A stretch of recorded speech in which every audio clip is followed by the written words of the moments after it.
महाराष्ट्रातल्या कृषी वीज पंपांची 48,000 कोटीची थकबाकी असल्याचा नवा शोध देवाभाऊंनी लावलेला आहे. हा एक मोठा घोटाळा आहे. याचं कारण गेली अनेक वर्ष महाराष्ट्राचं ऊर्जा खातं आणि त्या ऊर्जा खात्याच्या अंतर्गत येणारे महापारेषण असेल, महाजनको असेल, महानिर्मिती असेल, त्या सगळ्या कंपन्या त्यांच्याच नेतृत्वाखाली काम करताना दिसत आहेत. आणि ही जी थकबाकी आहे, ही थकबाकी म्हणजे इतर क्षेत्रामध्ये जी काय विजेची चोरी होते त्या वीज चोरीचा हिशेब लागत नाही, शेतकऱ्याच्या नावावर टाका, अशा पद्धतीचा हा सगळा हिशोब आहे. कारण शेतकऱ्याला हॉर्स पॉवरवर म्हणजे अंदाजानं वीज दिली जाते.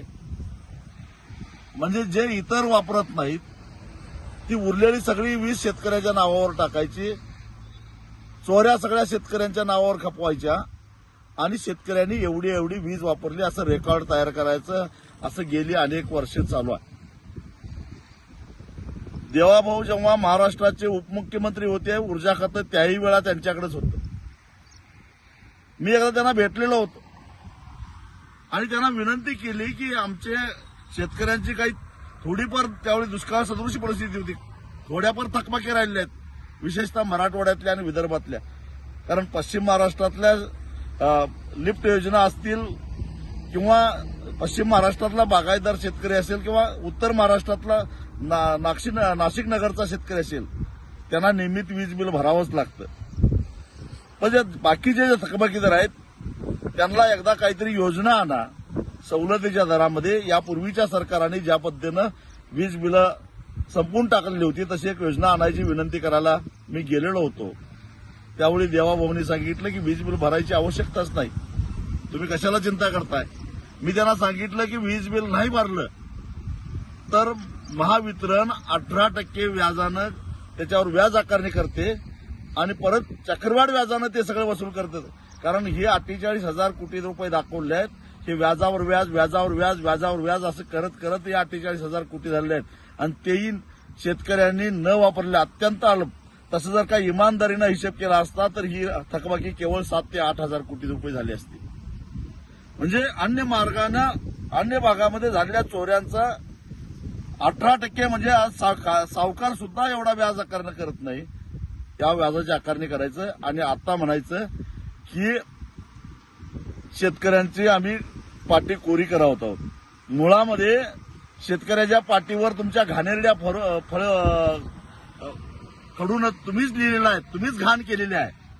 आणि त्यामुळं शेतकऱ्याची पाठी स्वच्छ करून द्यायची जबाबदारी तुमची आहेच, पण नाव शेतकऱ्यावर घालू नका. कारण अनेक घोटाळे, जसं 40-42 हजार कोटीचा शक्तीपीठ महामार्ग 1,10,000 कोटीला करायचा आणि त्यातनं पैसे काढायचे, त्याच पद्धतीनं शेतकऱ्यांचे 48,000 कोटी रुपये माफ केले असं सांगायचं आणि त्याच्यामध्ये सगळ्या ऍडजस्टमेंट करायच्या. याची पहिल्यांदा चौकशी झाली पाहिजे अशी माझी मागणी आहे.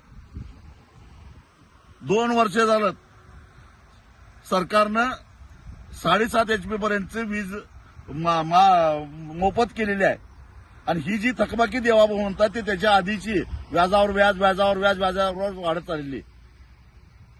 ही पाटी कोरी करताय म्हणजे शेतकऱ्यावर काही उपकार करत नाही. या ऍडजस्टमेंटची खरं तर चौकशी व्हायला पाहिजे. कारण हा सारा घोटाळा काय, तुम्ही शेतकऱ्याला दिवसा वीज द्यायच्या नावाखाली जे कुसुम योजना आणि अन्य योजनेच्या माध्यमातून जे सोलर प्रकल्प राबवलेले आहेत, त्यासाठी खरेदी केलेले सोलर पॅनेल त्याची खरी किंमत किती आहे आणि ते महावितरण महापारेषणच्या महाजनकोच्या माध्यमातून कितीला खरेदी केल्यात याची चौकशी झाली पाहिजे. आणि ही सगळी चौकशी झाली तर ज्या 70,000 कोटीच्या सिंचन घोटाळ्याचा गाजावाजा करून देवाभाऊंनी 2014 साली सत्ता हस्तगत केली, त्याच्यापेक्षाही मोठा घोटाळा बाहेर आल्याशिवाय राहणार नाही.